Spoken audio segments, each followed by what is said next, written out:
Hello again, this is Lew. I'm with Torah Institute. Some of you have already seen some of these videos, but I wanted to let you know that this is an introduction to part 5 of Idolatry. This is a new article that you can download for free from lamblegacyfoundation.com or torazone.net. And it's basically like one piece of paper you can print out or have a copy shop make. And these articles are loaded with information. What's that going on there? Uh-oh, it looks like the Olympics. Wonder what's wrong with that. I don't know. What's this symbol? Well, all these things that we have in front of us everywhere are actually the world economy is driven by mankind's most prominent activity. And it's fertility festivals that no one is recognizing until Yahusha comes and takes it all away. And then we'll get it. We'll go, oh, that was offensive, eh? Well, now these articles are just like there's 80 of them, I think, up there. And you can download. And here's a couple more. And one of the recent ones was steeple people. What? You mean to tell me that steeples are actually forbidden in the scriptures? Well, yeah. And there's lots of examples. That's witchcraft. And then there's this one. The real name. Is his name J-E-S-U-S? Or did we get that just recently, less than 500 years ago? Well, you can look at the translators and their reasoning behind it in this little article. You can download this for free. And if you find a mistake in here, let us know. Anyway, thanks for putting up with this. And we're going to keep this video short for you. And we hope you enjoy learning what the scriptures are really trying to tell you.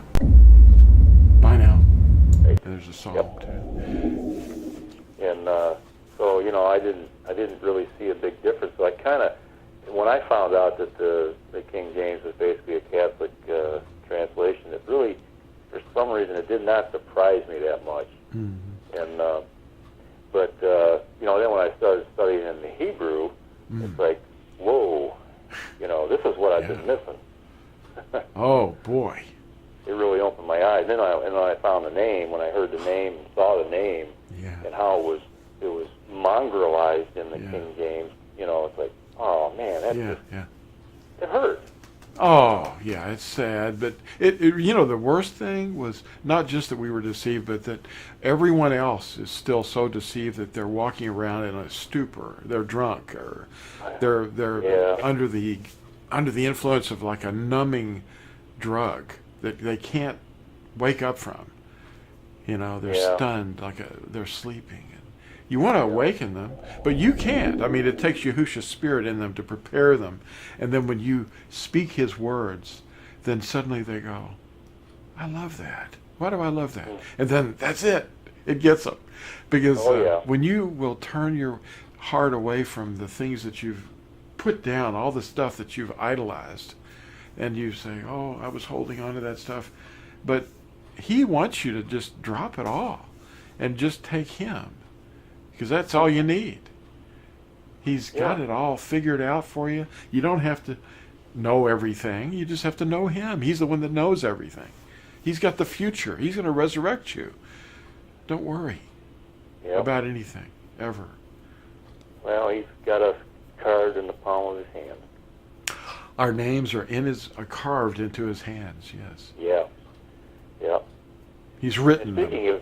Speaking of names, too, I have had a discussion with several people over the years about, there's a scripture that talks about him giving us a white stone with a new name. Oh. But it's not, the translations they're just lacking so much. It shouldn't say new, it should say renew. Yes, it's renew. The same name, but it's been brought to the surface again. It's renewed. Just like a new moon. It's not a new ball in the sky, it's just, a phase. It's a code. Still the same moon. It's renewed. Well, that name, what they're saying, what they were being taught was that name is that he's going to have a new name. Mm-hmm. And it's like, no. His name is going to be brought forth so everyone knows. It's memorial. Yeah. His name is memorialized for all generations forever. And Absolutely. the little suffix that we've added to Yahusha, or Yahuwah, is Yahusha, which is the same person, same being. Mm-hmm. And we're now seeing him as our deliverer, and that's the renewed name, Yahusha. Right. It's Yeah. on the back of my shirt I'm wearing. I'd have to. You're wearing one of them today? I am. I was. I'm not going out today, but when I stand in line at a grocery or something, I hear everybody get real quiet behind me. You get the look. They're looking at you. The name And- turn the world upside down again. Yeah, it is. And Yep. there's only one name that's going to do that, and it's doing it again. Yes. What about the Areopagus when Paul was? We have a video on that, don't we? Yeah, we That do. was interesting. That was interesting. Mm-hmm. Yeah. Yeah. Yeah, it's happening again, though. I love it. Yeah. Well, yeah, Yahusha is his name, and we understand what it means, and there's a lot of different variations in the teachings of it, but it's 5 letters, 216 times written in Scripture in Hebrew, but they don't see the Hebrew, so they don't know what his name is in the Hebrew spelling. Mm-hmm. So, Well, they're getting a version of what they're told is Hebrew, and basically it's Babylonian, Aramaic script. that's what they're It's using. the Yeah. square script. It's not the Paleo Hebrew, the original Yeah. Hebrew script that was written. Yeah. Where his name is the Tetragrammaton, Mhm. Yod Hey Ua Hey. You don't see that. They've never seen that. Yes. And that was even on the Yeshayahu scroll, the Shrine of the Book. Right. That was written in the original Paleo-Hebrew language, where the Yes. rest of it was written in like the Aramaic. The Aramaic is a That's- Babylonian script. Yes. That's right, and that stood out. And I remember when you brought that point up, and you showed everybody. It was in Fossilized Customs the first time I read it years ago. Mm. It was like the 5th edition or something, Oh. and it was really interesting. And Well. but it's like back to that white stone thing again, being excuse me, being a new name.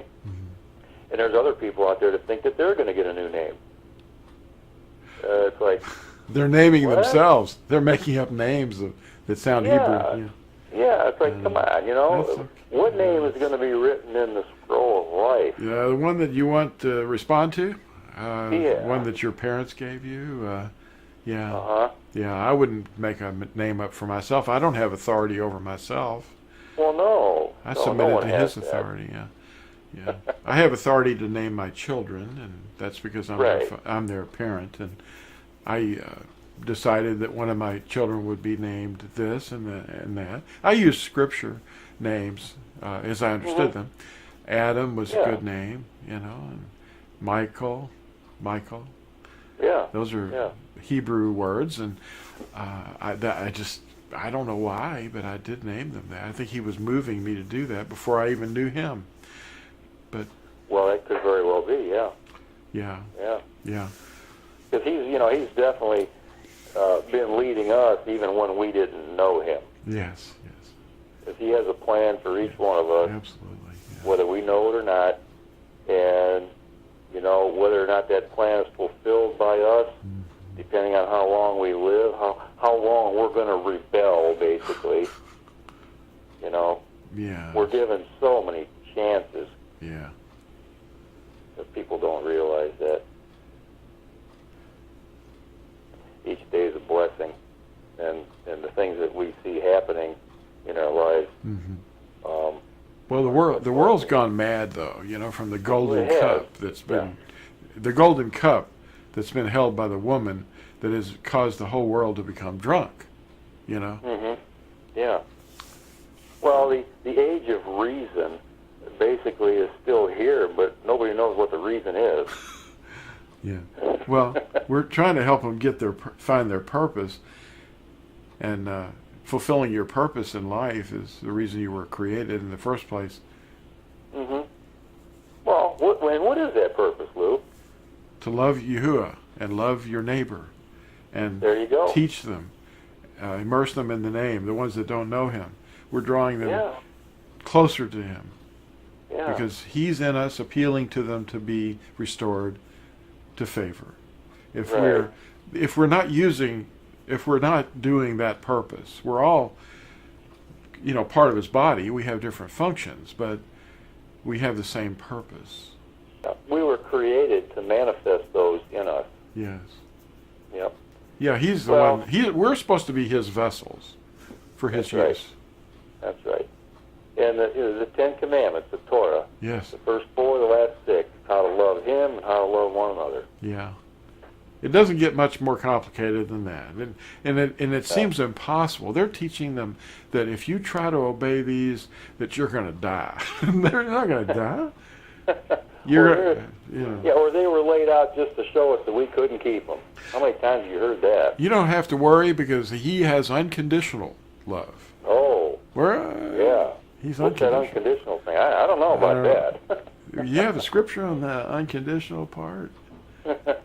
If he's not conditional, why am I giving you 10% Yeah. before taxes? I don't get it. Mm-hmm. Well, he wants all of us. He doesn't want part of us. Right. He wants us every day, every night, every single waking moment. It is what it is. Here it is. Yeah. Simple. Do it Do it and live. and live. Yep. Do this and you will live. That's right. Well, yeah. How about people that turn to the zodiac in the newspapers and magazines or internets, and they say, "Hey, look!" and there's numerology, and then of course the alien stuff is right there too. Look, alien craft are being seen. It's all part of the same deception. It's all and what sign are you and all that? That's all coming from a source that is not of him. There's no magic. There's no puzzle people up in the stars. There's no people up there. There's no deities. We're not going to die on this planet and then go up there. No. He created the earth to be There's inhabited. a lot of religions that are teaching that, though. It's like that's pretty sad, isn't it? Yeah. That's the circus doing that to them. They got to come out from the teaching authority of the circus.